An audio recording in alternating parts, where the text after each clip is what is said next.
I realized when I was editing my recap of season 1 last week that season 2 actually starts a week later here in the US than it does in the UK.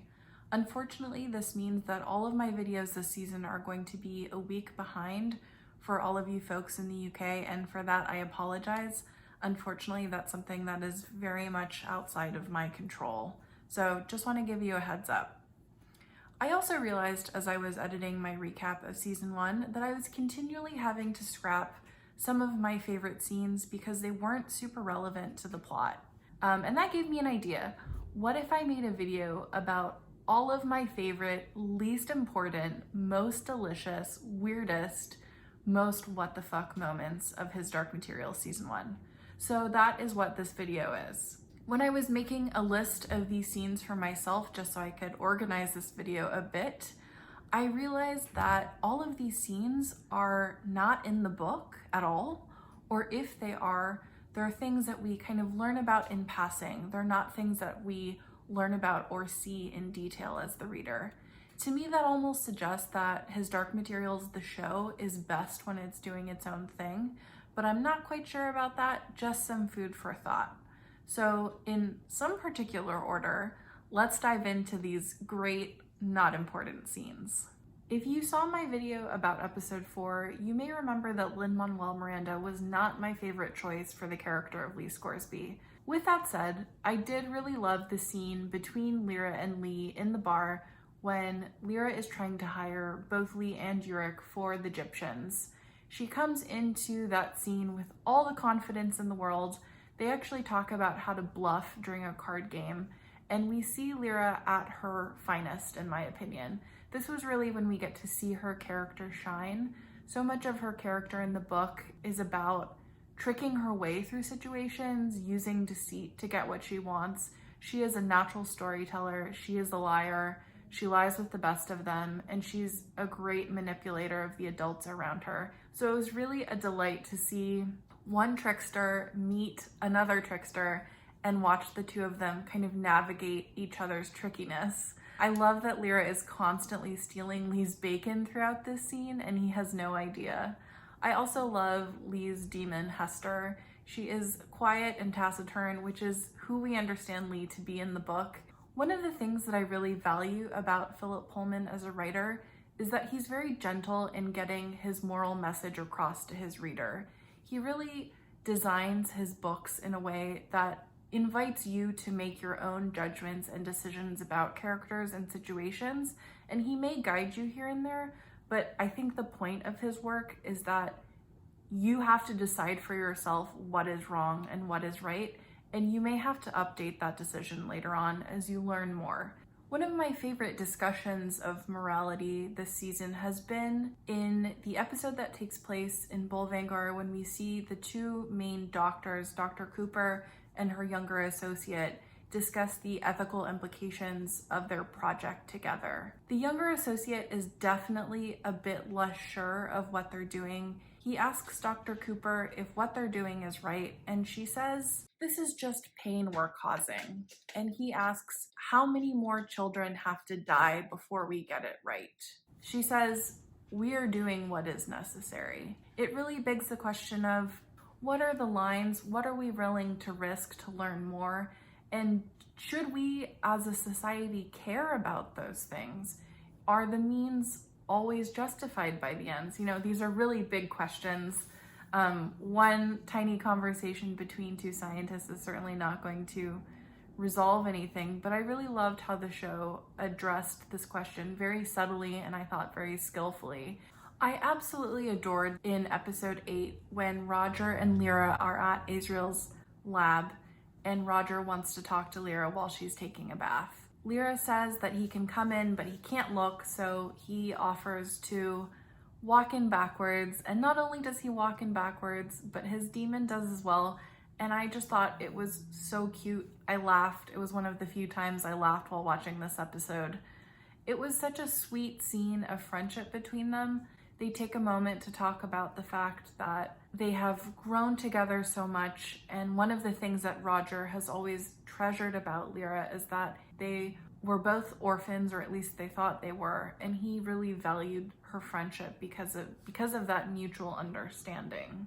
Roger says, "Parents are more trouble than they're worth. That's why I didn't bother getting to know mine."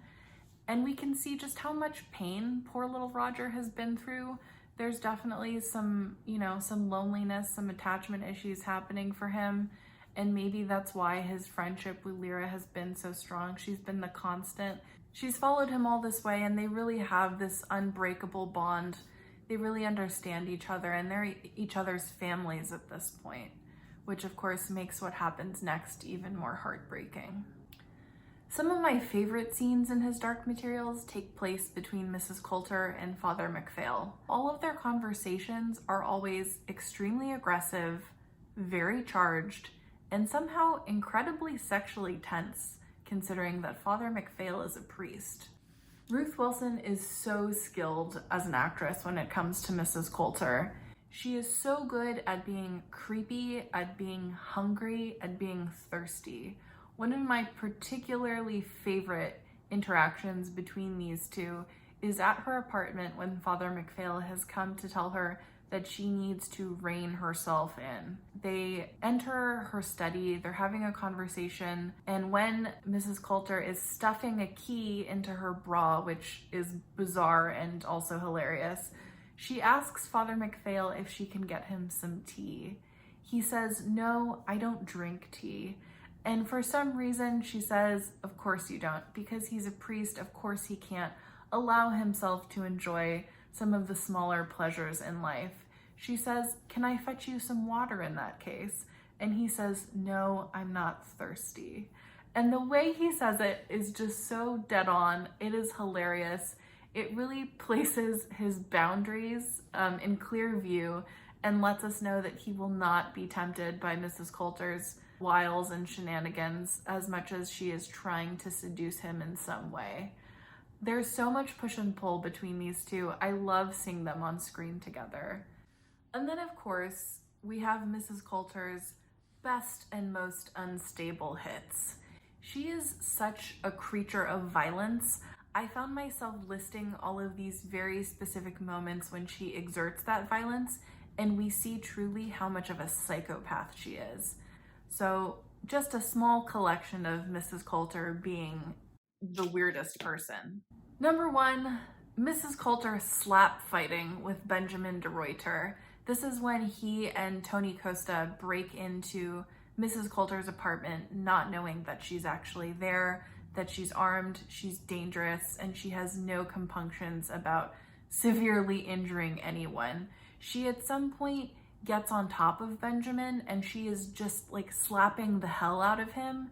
I've never seen this fighting technique before, and I spent way too long Googling it. Apparently it's a thing in Russia. Number 2, there is a very, very short scene when Mrs. Coulter is either scratching or pinching her demon. I can't tell if this is a pain or pleasure thing. I remember watching the scene several times, and it is such a weird, bizarre addition that the producers snuck in there. I think it adds so much about her character, but it's also like something they just kind of drop and we're left wondering, like, what do we do with this? I think it is a great snapshot of her relationship with her demon, that she enjoys hurting him. She takes pleasure in hurting herself. We also see her spend some time walking across her balcony in a very dangerous manner. She is not a person of great emotional stability, that is clear, and she doesn't value life very much, whether it's her own or other people's. This is definitely seen in my number 1 what the hell just happened moment, when Mrs. Coulter is watching Bolvangar burn to the ground, and her natural response to this is choking out Sister Clara. She sees Sister Clara. Sister Clara is, of course, she's been severed from her demon, so she's effectively lobotomized, has no idea what to do, and Mrs. Coulter is so overwhelmed with the anger of seeing her life's work destroyed that she responds by just literally choking her. She chokes her, she kills her. It is devastating and cold and crazy, And Mrs. Coulter doesn't even realize what she's doing until it's too late, and Sister Clara's lifeless body is just laying there with her eyes open. It is a chilling moment and truly a portrait of a psychopath, someone who is incapable of remorse, someone who's incapable of empathy, but a fascinating individual and character. So yeah, what a scene. Won't forget that one anytime soon. Thanks for joining me on this short little video. I would love to hear what your favorite scenes are. If you want to talk about a specific scene, always down to do that. Thank you again and have a wonderful week.